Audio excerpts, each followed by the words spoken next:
institutions. Fourth oral question, Lord Moylan. Well, I beg leave to ask a question standing my name on the order paper.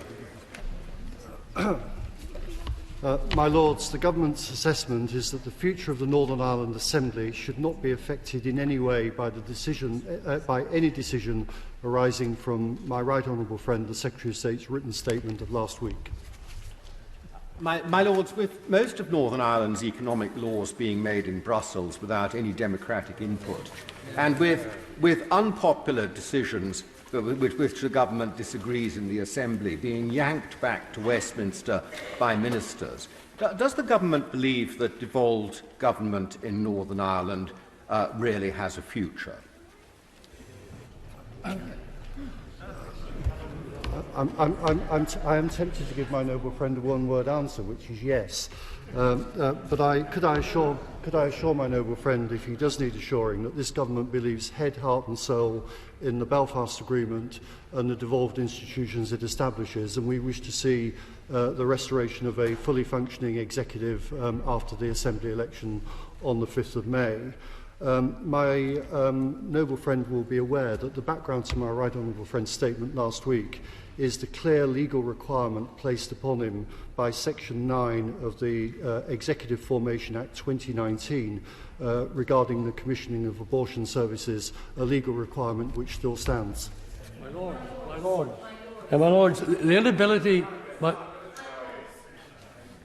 Would the noble Lord the Minister use his good offices to ensure that democratic values are upheld in Northern Ireland following all the attacks on democracy this week and against those who uphold peace and reconciliation?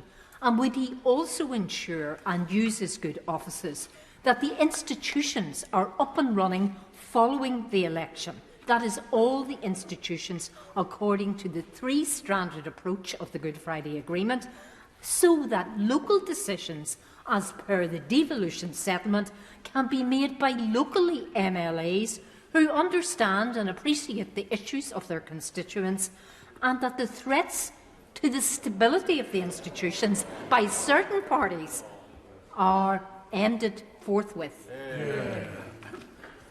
I am very grateful to the noble Baroness Lady Richard Downpatrick, and I completely agree with the points that she makes. In respect of the elections, of course, people ought to be able to campaign, put up election posters and canvass without any intimidation or fear of intimidation in any part of Northern Ireland. That is part of the democratic process.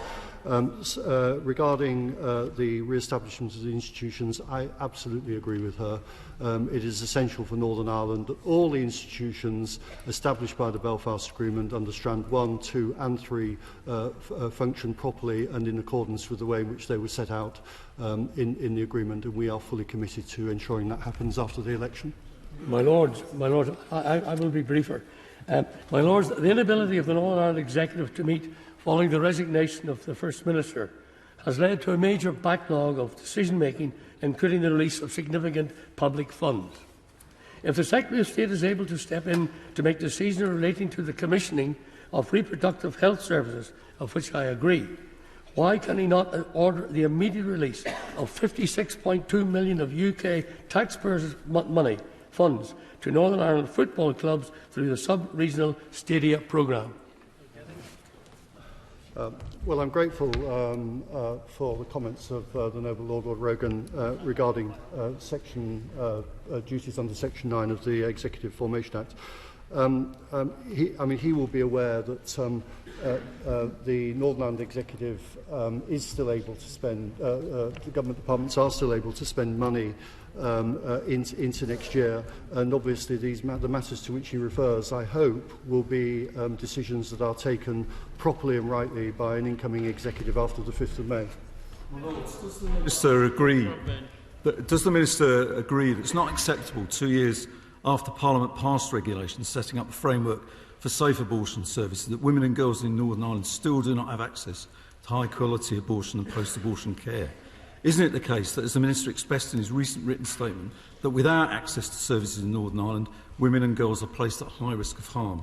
So if the Secretary of State is in the unfortunate position of needing to pass further regulations following the Assembly elections in May, what is the expected time frame for these regulations and for the provision of services? I thank the Noble Lord Coker, for his question, and also thank him for the constructive and bipartisan manner in which he approaches this, and I have to say many other issues when it comes to Northern Ireland. I agree with him completely. The amendment put forward by his honourable friend in the other place was in 2019. Since then, this Parliament has passed regulations setting out a framework for the delivery of abortion services. It's passed a directive from the Secretary of State on the Executive to have services in place by, actually the deadline is tomorrow. We're still waiting, obviously, for those services to be delivered. So our view is, yes, of course, the Executive has had ample time to resolve this issue. So far as timetable is concerned, I can't give the Noble Lord precise dates, but we do expect the Department of Health in Northern Ireland to move quickly on this issue, and should that not be forthcoming, then the Secretary of State will intervene after the elections in the way in which he set out in his written ministerial statement. My Lords, on the people of Northern Ireland by this Parliament in 2019 against their will, and in the event that the power-sharing executive is not reformed after the election and there is no assembly, what plans does the government have to address the consequential democratic deficit and to make arrangements to ensure that the voice of the people of Northern Ireland is heard? I completely understand the strength of feeling that the Noble Baroness Lady O'Lone has on this issue, a very long-standing interest.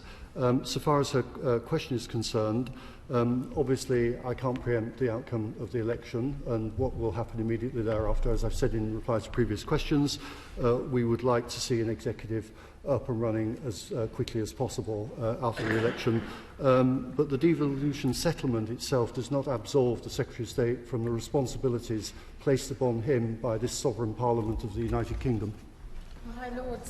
My Lords, what assessment has my noble friend made of safeguarding provisions for young women under 18 assessing abortion in Northern Ireland, in particular if for the penalties for abortion coercion in Northern Ireland?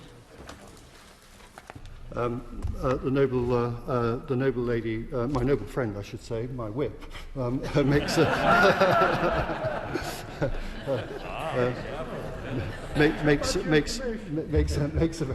a very important point.